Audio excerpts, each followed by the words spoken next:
From Shrek's favorite snack hidden inside his body to the craziest thing ever on Lego Pikachu. These are 99 small details you missed in new Lego, starting with a coffee cup hiding inside the Jurassic Park Jeep Wrangler set. Now, if you haven't seen this set yet, it's a Lego version of the actual Jeep from the movie, and the interior is packed with details. But the one that really got people talking was a tiny coffee cup sitting inside the car, because it's not just random decoration. In the original Jurassic Park, the most famous shot in the entire movie is the water cup rippling right before the T-Rex shows up for the first time. So Lego put a coffee cup inside the Jeep specifically to reference that. But the set itself isn't the only place Lego hid something. In the reveal video for the Jeep, if you look at the opening shots very carefully, you'll see a sign for a Lego store with a grainy picture of what looks like a Triceratops skeleton set. And this was actually done on purpose. Lego was teasing the release of set 77985, which is set to be released on June 1st. But when they dropped this video, it wasn't even announced yet. Now, the Jeep itself being full of references makes sense because it has an interior. However, Shrek is not supposed to open, but he does. And when you open his stomach in the Shrek, Donkey, and Puss in Boots set, there's an onion in there, along with a waffle and an eyeball. The eyeball is a reference to the opening scene of Shrek where he's just sitting at home eating eyeballs out of a bowl. The onion is obviously there because Shrek loves eating onions, but it might also be referencing the scene where Shrek tells Donkey that ogres are like onions. Ogres are like onions. The waffle is there because Donkey absolutely loves waffles and always wants Shrek to eat them. Swapping manly stories, and in the morning,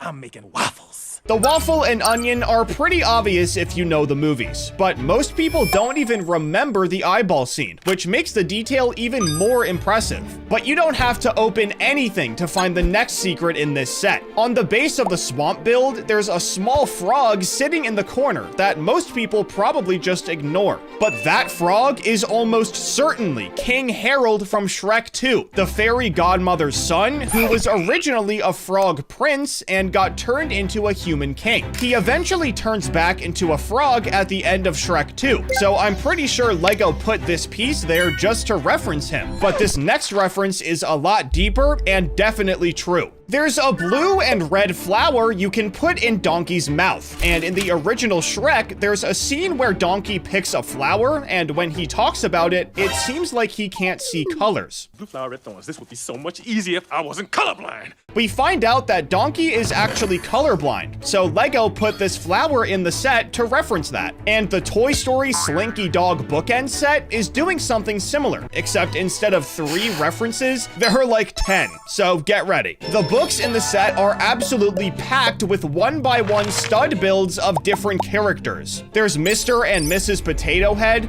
a pizza tile that's a nod to the Pizza Planet, 3 green aliens, a troll from the Knick Knack short, which is a Pixar short from 1989 that most people have never even heard of, Bo Peep, a bunch of army men, Ham, Buzz Lightyear, and Rex. That's basically the entire Toy Story cast compressed into the smallest builds Lego can make, all tucked away inside 2 books you're not even supposed to open. But somehow, that's not even the craziest Toy Story secret in 2026, because the Lotso set goes even further and hides a completely different kind of reference at the same time. If you pull off Lotso's back, you find mini 1x1 versions of Jessie, Bullseye, Woody, and Buzz, just like in the bookend set. But there's also a tile with a strawberry printed on it, and that's a direct reference to the fact that Lotso smells like strawberries. There's also a much smaller secret in the Pizza Planet set from the same wave. The coin dispenser tile has what looks like a graffiti tag from Sid. It's barely visible, and there's no explanation anywhere for why it's here. It's just a piece of lore for a character that hasn't been around in forever. But this wouldn't be a Pixar set without that one reference that we all know, A113. This time, it's hidden on the dashboard of the rocket, and if you look next to it, you'll find another 1x1 character, and this time, it's an alien.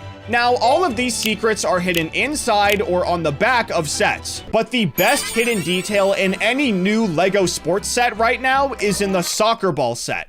From the outside, it looks completely normal, but if you press a button, the whole thing splits open and there's an entire micro stadium on the inside. There's the team that won the World Cup, a crowd, screens with a replay of the final goal, and there are even fireworks, which is crazy. Obviously, this is hidden inside the set, but LEGO launched something in March of 2026 that genuinely changed the definition of the LEGO brick, even though most people really don't like it. I'm talking about the Smart Brick. The Smart Play system introduced this brick, and from the outside, it definitely looks a little different, but on the inside, there's a custom microchip, an accelerometer, a sound sensor, color sensors, and a speaker. The chip itself is smaller than a single LEGO stud, and unlike every other piece of tech from LEGO, there's no app to download, no Bluetooth to connect, and no phone required. It just sits in the build, senses what's happening around it, and reacts accordingly. But let's look at the throne room duel set so you can really see what I mean. If you put the brick on the back of Palpatine's throne, not only will it make noises when you turn the chair around, but when you actually put Palpatine on his throne, the brick senses it and plays the Imperial March. This is genuinely so cool, but that's not even all it can do. The main part of this set is obviously the duel, and if you place the bricks in the right spot and move your minifigs around, it does this. It can also play a sound when Luke loses, which doesn't really sound that good. But there's still more to this brick. In Luke's Red 5 X-Wing, the brick makes a bunch of different sounds. For starters, just putting it on the ship and moving it around sounds like this. Then you can put Luke in the cockpit and it'll play this song. But the coolest sound by far happens when you put R2-D2 in the X-Wing. The fact that it can recognize characters is such a sick feature, but this gets taken to a whole other level in the new Mos Eisley Cantina set, in theory. This set had some of the most sounds out of this entire wave, but the best ones were supposed to be with the Cantina set. You can attach the brick to the designated spot, crank a lever, and the Cantina song would play, only it didn't sound good, like at all. It gets worse though. You can put compatible minifigures in front of it, and they'll have different singing voices depending on who it is. Obi-Wan sounds like this, and Greedo sounds like this. It goes without saying, but these genuinely sound terrible, which is honestly a shame. The one thing that makes Smart Bricks a little better is that they aren't locked to new sets. You can take the smart tags from any of the Star Wars Smart Play sets and drop them into a completely different set you already own, including sets that came out years ago. Someone's already tested this by installing the tags into a Pan Am airliner set and making it sound like an X-Wing.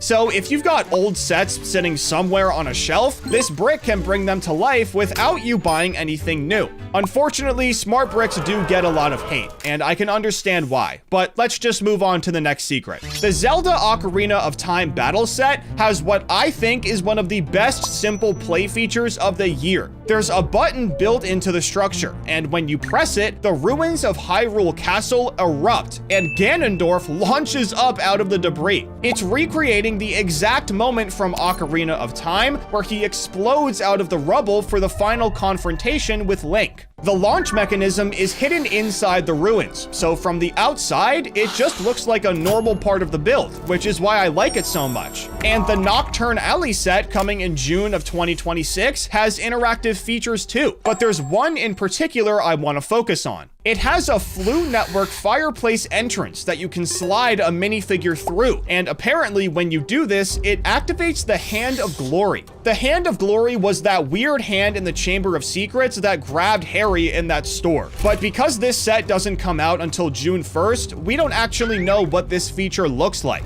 Will the hand really get activated by a Floo? Who knows? The description is talking about a bunch of cool stuff, but until it comes out, there's no way for us to know. This next secret is also from Harry Potter, but you'd only know about it if you were super tapped in. One of the next Harry Potter sets coming out is the Dumbledore's Office Book Nook set, and one of the minifigures it comes with is a special Phoenix Patronus. But why is it special? Because this is Dumbledore's personal Patronus, and the only reason it's in this set is to celebrate the 25th anniversary of LEGO Harry Potter, so you can't get it anywhere else. This set is all about the minifigures, but the Anzellan Starship Battle set doesn't have any at all until you look a little closer. Somewhere in the repair section inside the ship, there are pieces of a battle droid that you can find that build a complete one. It's not counted as a minifigure in the official listing, it's not shown on the box, and it's not in the description. It's just there, waiting for someone to pick up the loose parts and build it. But the UCS Mandalorian's N1 Starfighter has a manufacturing process that LEGO hasn't ever used before. The hull is built with drum lacquered silver elements, the same finish used on the gold bricks in the FIFA World Cup trophy set from earlier this year. Drum lacquering gives the silver that chrome-looking shine that regular pieces don't have, and when light hits it at the right angle, it looks completely different from every other gray set LEGO's ever made. You notice it as soon as you look at it. But to end the video, LEGO quietly replaced the Grogu minifigure mold in 2026, and based on the reaction online, nobody asked for this. The body that Grogu had been using since he first showed up in sets back in 2020 is just gone, and replaced with an entirely new mold that popped up in 4 different sets all at the same time. One of the most recognizable and beloved minifigures LEGO's made recently got retired without a single word. And even though people were mad about this, the new version gives him actual defined legs with feet at the bottom instead of the rounded base everyone was used to. So it low-key looks way better. But the new Pokémon sets have so many details, and they almost never even existed. A company called Mega Constructs has had the license for Pokémon since 2017, and before that, they had it from 1998 up until that year. For pretty much the entire modern era of Pokémon, LEGO was legally blocked from touching it.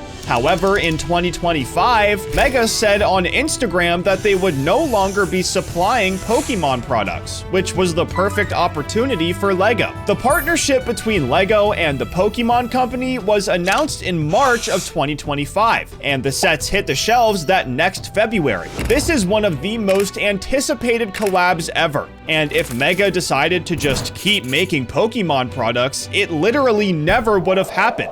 And the date LEGO chose to launch the first wave actually wasn't random. They picked February 27th because it's Pokémon Day, which is also the anniversary of the original Game Boy release in Japan in 1996. The Eevee set was an instant hit, and even the set number for it is a reference to something. We've seen this before, like when LEGO referenced Magisto in a Harry Potter set, but Eevee's is 72151, and 151 is the exact number of Pokemon in the original first generation. LEGO wanted to make everything about this set feel special, and designer Ilya Gottlieb confirmed that the team had to make 2 brand new curved pieces specifically for the sides of Eevee's head. The problem was getting the transition from head to body look smooth and rounded instead of boxy, and since they didn't have any pieces for it, they made new ones. It honestly still does look kind of boxy, but something that surprised everyone was that the pieces LEGO used on the back of the legs aren't stickers, they're printed.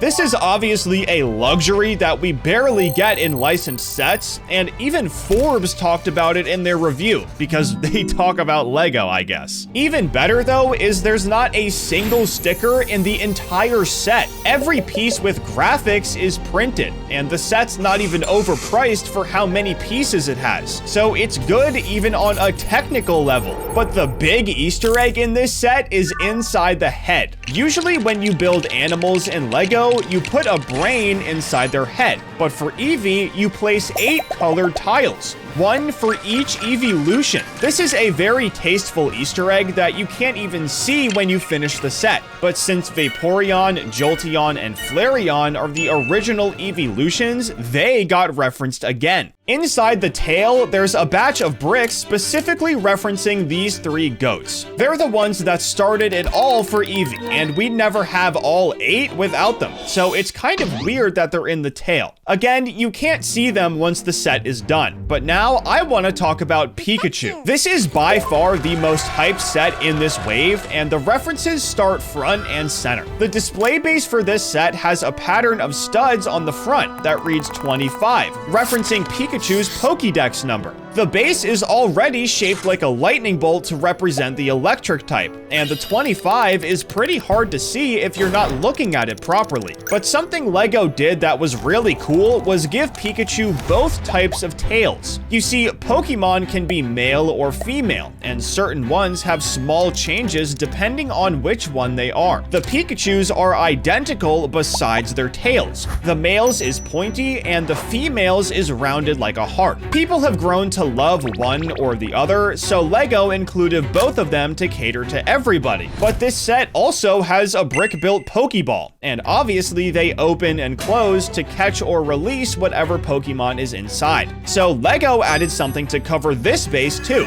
It's built with a subtle switch mechanism that changes depending on which Technic piece you use during the build. One of them keeps the ball open and the other closes it. This is especially nice because you can put Pikachu in a resting or battle pose, and you can change the ball to correspond with each one. That's not even the only detail with Pikachu's body. Remember how I said LEGO adds brains to animals? Well, they did this with Pikachu, except it's way different than a normal one. Usually LEGO just uses a pink 2x2 brick and calls it a day, but Pikachu's is way more intricate. This is probably because Pikachu has to have a good memory to remember all the moves, like Brickset pointed out in their review. But Brickset's review had one very specific critique of this set. The way the eye pieces sit in coordination with all the other pieces almost makes Pikachu look like they're wearing a visor. And Brickset said it looks like Geordi LaForge's from Star Trek. I kind of see where they're coming from, and people in the comments actually do too. This is definitely a very weird detail to point out, but there's something even weirder going on with this set. To get Pikachu to do the poses he does, he sits on a stand, and the set was designed around this concept. The stand is just a pole that Pikachu sits on, which doesn't sound bad until you see it off the stand. And, this is something for sure. LEGO actually did this with Charizard in the Venusaur, Charizard, and Blastoise set too, and it's by far one of the weirdest things I have ever seen in LEGO. But in the Venusaur, Charizard, and Blastoise set, each Pokemon has their own elemental type represented by pieces hidden inside of them. Venusaur has green gems and leaf pieces for grass type, Charizard has a small flame piece for fire type, and Blastoise has a water droplet for water type. Just like the evolutions, this is very tasteful, and so are Charizard's wings. They aren't plastic, they're fabric with specialized printing on them. They come in their own separate paper bag inside the box, and the printing is surprisingly high quality for being printed on fabric. It's not the same material they use for capes either. It's way thicker and doesn't rip as easily, and if you look closely, you can actually find copyright information on them. LEGO made sure this was pretty much covered once the wings were actually attached, but whoever designed this set clearly has very good Pokemon knowledge. The flame at the tip of Charizard's tail is significant in the games and anime. In the lore, Charizard's flame reflects its health. If it goes out, it dies, and if it gets bigger and brighter, it means it's stronger and healthier. Brickset connected the size of the flame on the LEGO set to this lore, saying how this Charizard must be a healthy one. And while we're on Charizard, this build is actually way bigger than you might think. Charizard is obviously the most famous third stage evolution of the original starters. So there's a reason LEGO made it the centerpiece and made it 8 inches tall. That's not even that big though, because if you measure the distance between the two flame tips when the tail is fully extended, it's over 1.5 feet long. This thing is enormous relative to what that measurement implies. However, most of the effort went into Charizard because Blastoise has something really weird going on. He has these small claw pieces on the back of his feet, and multiple reviewers all said that these claws detach constantly just from handling the build. This isn't a manufacturing defect either. It's an integral problem with how the pieces connect, and there's no obvious fix for it. In the grand scheme, this doesn't really matter since it's a display piece, but this is something LEGO definitely should have caught. However, if you pre-ordered this set, you got the Kanto region badge collection set for free, and there's something inside that's never been seen before in LEGO. Obviously, the set itself is really cool, since you get the badges from literally every gym in this region, but I want to pay attention to the Thunder badge. It uses a 2x2 round modified plate, which is already pretty rare, but this one is in light orange, and it's the first time LEGO's made it in this color. This is a super small detail that barely anyone noticed, but something everyone noticed were the stickers. This set comes with 10 of them, and I guess since it's free, it makes sense. All of the graphics that actually make the badges look like the badges are stickers, which definitely makes it pretty annoying to build. The Pewter City badge uses 5 stickers alone, which is crazy high for one little badge. However, there is one that doesn't use any. The Cerulean City badge is made with tiles, so it looks like a water droplet without any stickers. This is definitely a super small detail, but there's an even cooler one in the mini Pokémon Center set. You might even be confused where this set came from, because it was never for sale anywhere, and it's because you could only buy it with 2,500 LEGO Insiders points. I'm definitely sad I missed this one, especially because it's accurate down to the smallest details. The doors at Pokemon Centers slide open in the games, and LEGO actually took the time to recreate this function. You do it by pulling the lamps on the sides of the building, so it's hidden really well. This is by far the nerdiest detail in this video, but now it's time to talk about the bad stuff. A lot of the sets in this next wave use the Smart Brick, which people already hate for good reason. They're supposed to be this new innovative way to play with specialized sound effects and sensors that know what's going on around them. And they do actually work, but they sound really bad and make the price of any set go way up. 12 sets are using them in the next Pokemon wave, but only 2 of them actually come with one. The other 10 sets have Smart Play sensors with no brick, which kind of defeats the purpose of the entire thing. You can't even buy individual Smart Bricks from LEGO. The cheapest set with one is $70, so that's the only way you can get one if you buy a set that's $20 with Smart Brick compatibility. So I kind of get why everyone hates them. However, there's another gift with purchase set I just have to talk about. Ditto as Squirtle. This one is for the next wave, so make sure to grab it if you want it, but it shows one of the funniest scenes in any set from this theme. Ditto's main power is to transform and copy the moves of any Pokemon,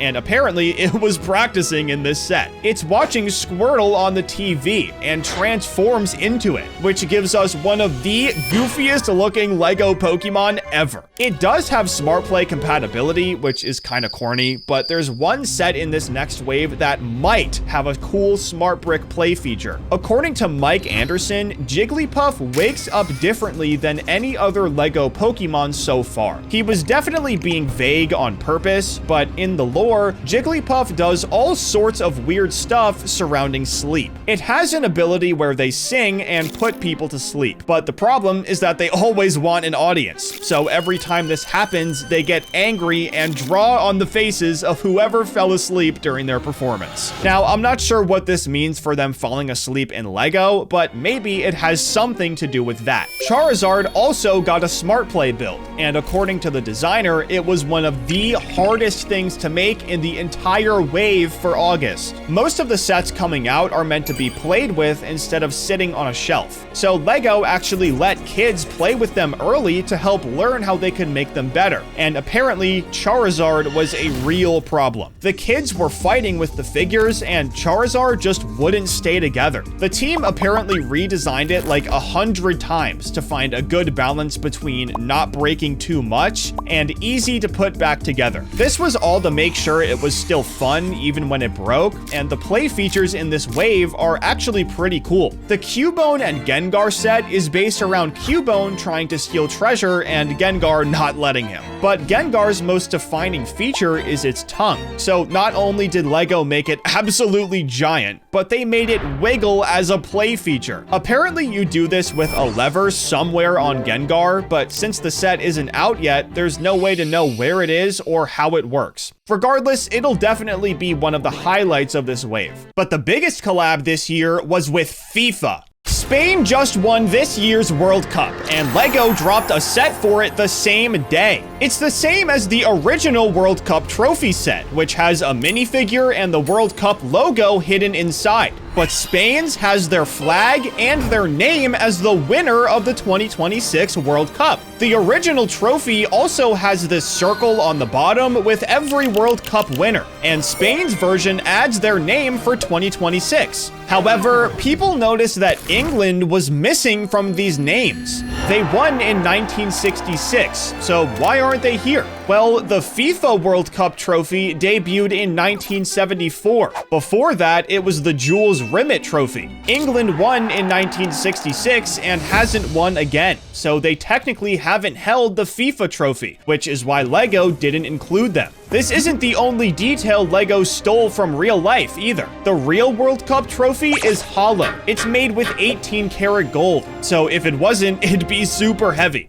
However, this gave LEGO the perfect chance to sneak in some Easter eggs. There's an entire compartment inside the ball where you'll find a bunch of crazy details. For one, there's a mini soccer pitch that's actually removable, but the number 26 is built into the backdrop out of tiles to represent this year's World Cup. This is actually the logo for this year too, so LEGO didn't come up with it. But obviously, the coolest part is the minifigure. It's exclusive to this set and has one of the best looking head coverings I've ever seen. And even the accessory it's holding is special too. It's a mini replica of the trophy itself, and it's the first time it's ever been seen in LEGO. Just like the minifigure, it's exclusive to this set and will probably be one of the rarest pieces in LEGO once it retires. But this isn't the only Easter egg inside the ball. There are removable panels all over this set, but the ball has two. The bricks behind the second one look completely random, and they are, except for these three at the bottom. They represent the different cards in soccer: yellow for a warning, red for an ejection, and the very rare green card, which is only used in certain leagues. It isn't used in FIFA, so honestly, it doesn't really make sense for it to be here, but I guess that's why it's buried in the set. But let's move on to the soccer ball set, because this one's got a lot more going on than you think. It's based on the size 5 ball that's used in official matches, and the only way LEGO could make it so perfectly round was with Technic pieces. So yeah, it's a little harder to build, but the payoff is crazy because there's an entire micro soccer stadium inside the ball. LEGO was very specific with the details in this set, even down to the micro figures. They used the exact amount that are allowed to play on the field, and they even gave one of them a different jersey to represent the keeper. But this set isn't just for show. There's a play feature too. There's this little tab right below the stadium, and if you press on it, the stage the micro figures are on and the fireworks behind them move up and down, like they're celebrating the win. However, what happened with the World Cup emblem set sparked an entire debate online, and it has nothing to do with LEGO. Remember earlier when I said that backdrop was the number 26? Well, it's actually 2026, and if you think it looks weird, you're not alone. FIFA's official logo for this year is kind of hard to make out, but you're supposed to read it in columns. It's especially difficult when there's a brick-built trophy in the way, which is why people were so confused with LEGO's set. People also thought the logo said 2206, which is only natural, but no. For some reason, FIFA decided to make the logo weird, so LEGO was just following suit. But there's something about this set most people completely ignore. Obviously, it can be propped up. but this mechanic can turn into a hook to hang it on a wall. LEGO does this in the art theme all the time, and even though this set isn't part of it, obviously it's meant for decoration. But the most popular sets LEGO dropped for the World Cup were the player highlight sets. They made these for Messi, Ronaldo, Mbappe, and Vinny Jr., and they all have very specific things in common with each other. For one, it's the first time any of these guys have gotten an official minifigure. And even better is that LEGO didn't keep them behind a $500 paywall. Each of their sets is only $30, so they're super accessible. But another thing they have in common is that the base is all of the players' first initial. Messi and Mbappe got M, Ronaldo got R, and Vinny Jr. got V. Obviously, they all match their team's colors too, but that's far from the only details in these highlight sets. In Messi's, there's a row of 5 brick-built houses in the back, and each one is a reference to a different club from his career, and they even got ones from his childhood. The orange and blue house is for Abanderado Grandoli FC in Argentina, the first team he ever played for. The red and black house is for Newell's Old Boys. The red and blue is obviously for Barcelona. The navy blue is for Paris, and the black and pink is for Inter Miami, where he plays now.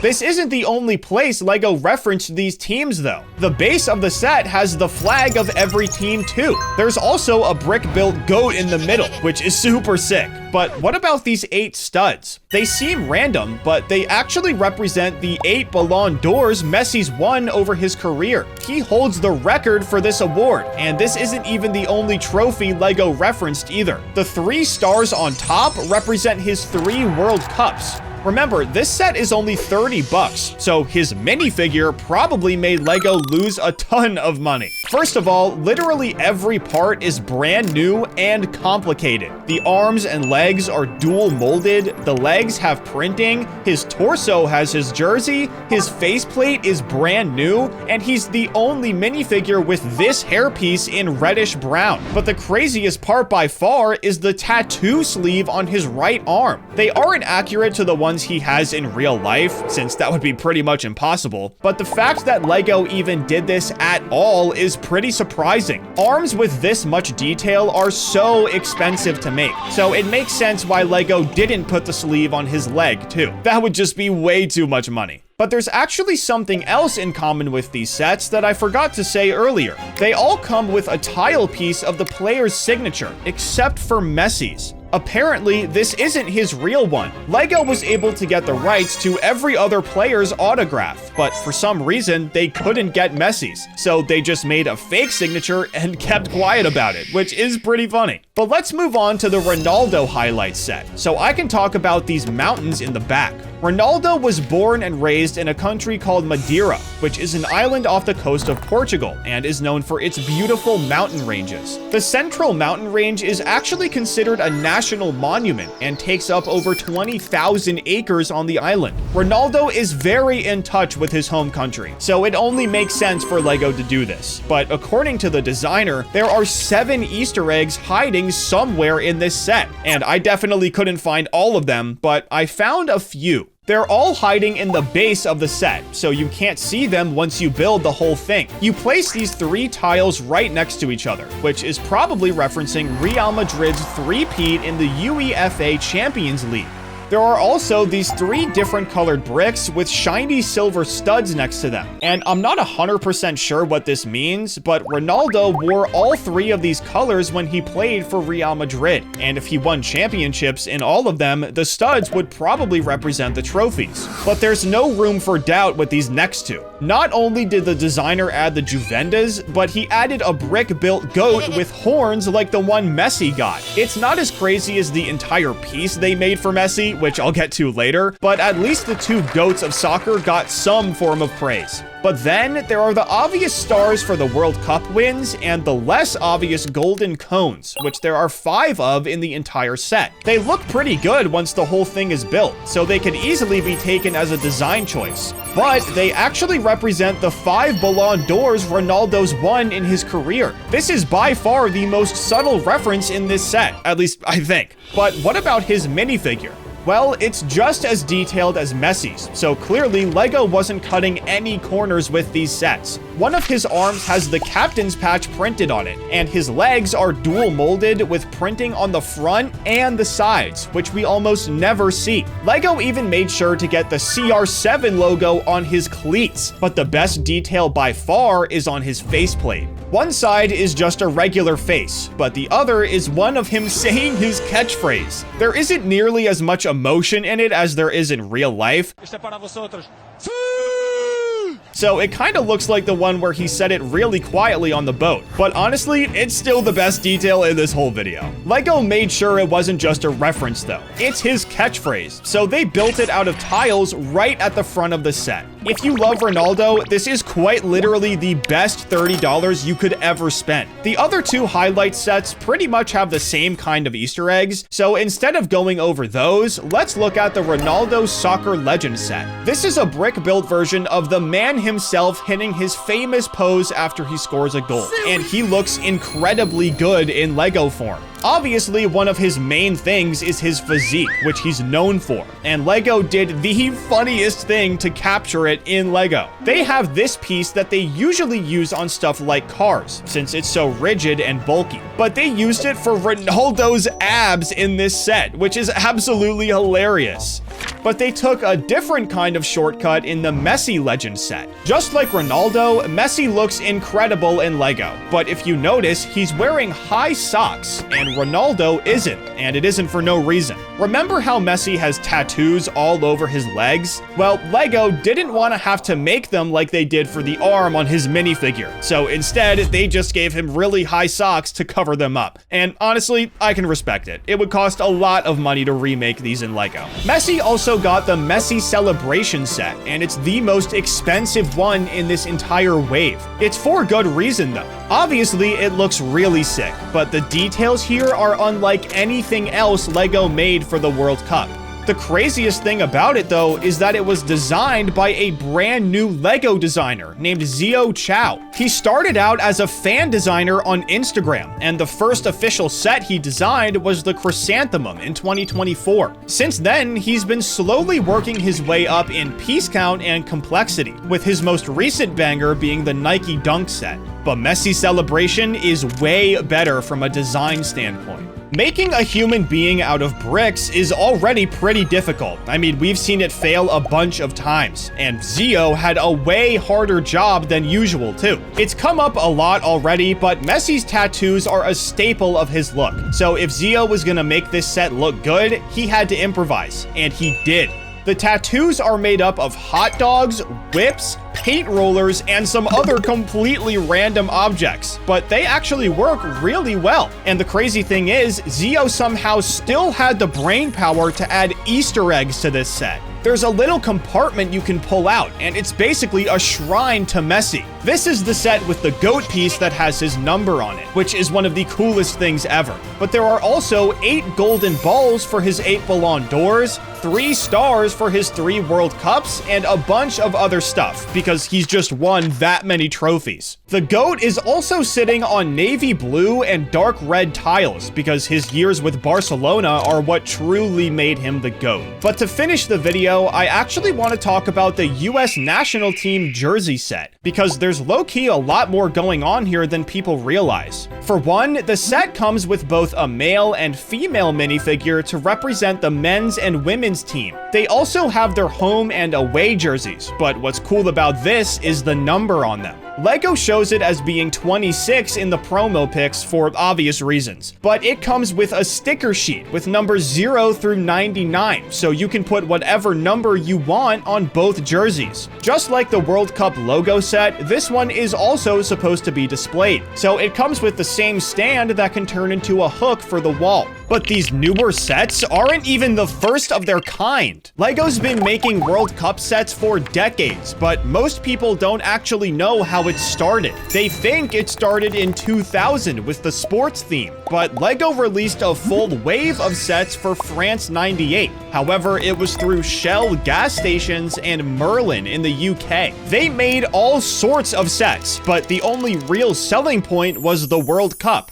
They were all in the town theme, which is known for its simplicity, so it's not like anything they made later on. But the first set from this run is worth knowing about, because it really shows how strange this era was. The goals and linemen set came with 2 nets, flags, cards, 3 referee minifigs, and not a single player. The box art even shows a referee giving a red card to someone we can't see, and as weird as it is, this is where LEGO Soccer began. But it's not even the weirdest set in this wave. That title goes to the police unit set, because it's based on actual riots. 3 of the 4 minifigures are cops, and the other one is the guy they're trying to arrest, who LEGO just named Hooligan. It may seem weird and honestly not very kid-friendly, but this was a real problem during France '98. In England's match against Tunisia in Marseille, English fans rioted for 3 days and injured 32 people, and this was literally their first game. Clearly, LEGO was strapped for ideas to make a set based on something like this, but the polybags make this even more obvious. They released 8 of them for a bunch of different countries, and all they had were a minifigure and a sticker sheet, besides 2 that had a ball. And the weird part was they were region locked, but not the way you think. You see, the bags had the exact same minifigure inside no matter where you bought them. What changed were the sticker sheets. If you bought one in England, you got English stickers. If you bought in Germany, you got German stickers, and so on. It was like this for every country, and if you didn't live in them, you got the generic world stickers instead. So unless you knew a guy in a lot of different places, you weren't gonna get anything specific. But this is just the 1998 wave. The sets in 2000 were a new era. LEGO realized they couldn't sell sets off the World Cup gimmick alone, so they added what's kept them alive for all these years: play features, and there were a lot of them. Spring-loaded shooting mechanics, movable goalkeepers, and way more. LEGO had never done anything like this before, and since these sets were before iPads and Game Boys,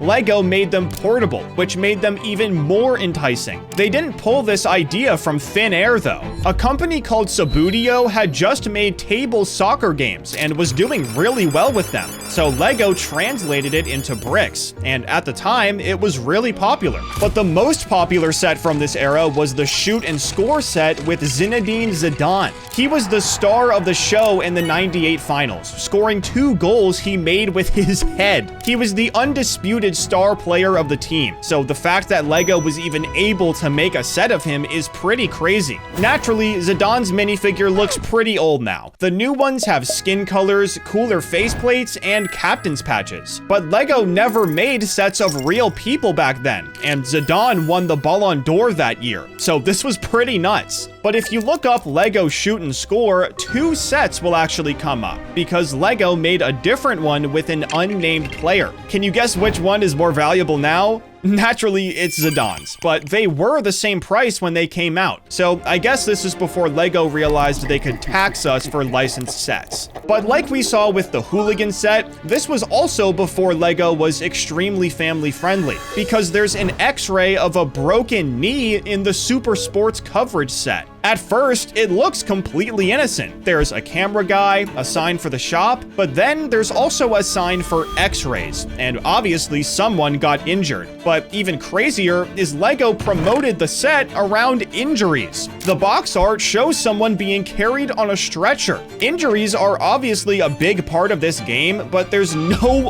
way it should be a selling point for a kid's toy. LEGO wasn't completely stupid though, because they did include a real soccer ball with the team transport set. It had LEGO branding all over it, and the set even came with 6 minifigures. But there's actually something wrong with the ball. Among the LEGO branding, there's a minifigure that doesn't actually exist. Apparently, he's never been made in real life, so he only exists on this ball. It's definitely pretty weird, but there's something even weirder hiding in plain sight. Look at the sponsors on the Championship Challenge set. Notice anything? Yeah, they're all fake besides Adidas. Since this released in 2000, LEGO didn't have anywhere near the amount of partners they do now. Adidas was partnered with FIFA, so they were the only one LEGO could put on here, and to fill space, case, they just used a bunch of their own stuff, which is pretty funny. But there's something else going on here that definitely isn't. This set got a second version in 2002,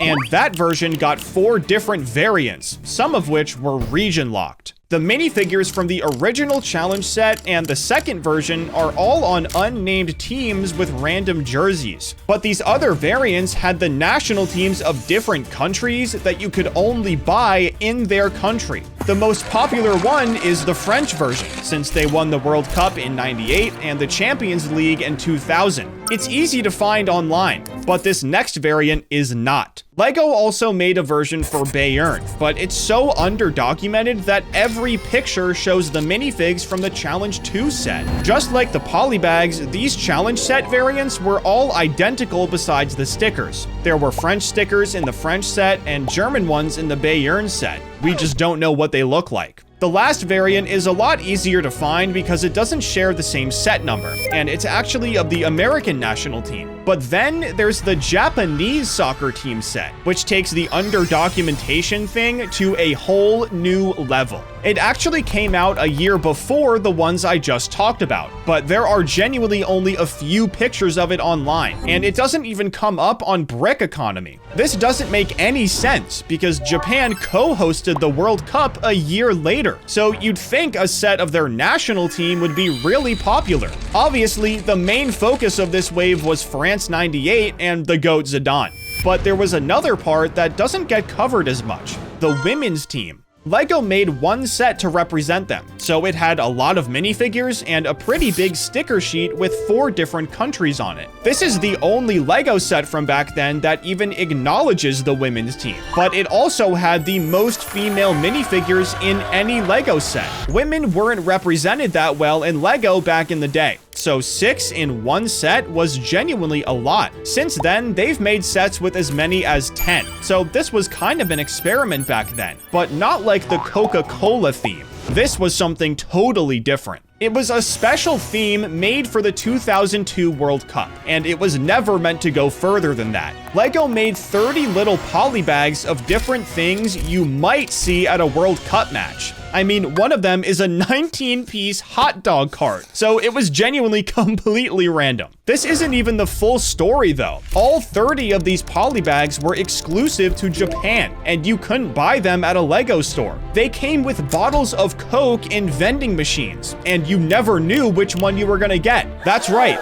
LEGO was doing blind bags 8 years before CMF came out. And yes, there were chase figures. They were rightfully called Secret Sets A and B, and they both had cooler versions of the already cool Coca-Cola soccer players. Set A had a golden version, and Set B had a silver version. But funnily enough, the silver one is actually more valuable. Now, unfortunately, I have no idea how rare they actually were. But LEGO makes stuff for regular soccer too, not just the World Cup, and there are definitely cool things to find. The Old Trafford set from 2020 was the first realistic LEGO football stadium ever made, and if you look at the real one, there's always a banner somewhere that says 20 Legend. But what does this even mean? Well, it refers to Ole Gunnar Solskjaer, who's now a manager, but played for Man United from 1996 to 2007. 1999 was their biggest year ever, because they completed a treble, which is where you win the Premier, the FA, and the Champions League all in 1 year. Ole scored the winning goal in the Champions League, completing the treble, so Man United made a play on words with his jersey number and legend to honor him. He's an integral part of the club's history, so of course LEGO included 20 Legend in their set. Now, this stadium has renovations all the time, and the only thing left from the original 1910 version is the Sir Bobby Charlton stand. May he rest in peace. He played for Man United from 1956 to 1973 and held the record for the most goals scored until Rooney broke it in 2017. He's a legend to the club just like Ole, so obviously LEGO included his stand in their version. But do you see the white headlight brick right below it? This actually represents the old tunnel the players walked out of until 1993. That year, they made a tunnel in the corner, but the old tunnel is still there in real life, and LEGO represented it with one piece, which is pretty impressive. LEGO's also made Camp Nou and Bernabeu, which both have interesting stuff going on. So let's start with Camp Nou. This set came out in 2021, and the scoreboard says 5-0 with Barcelona as the winner. This is referencing the best day in Barcelona fans' lives, and the worst in Real Madrid's.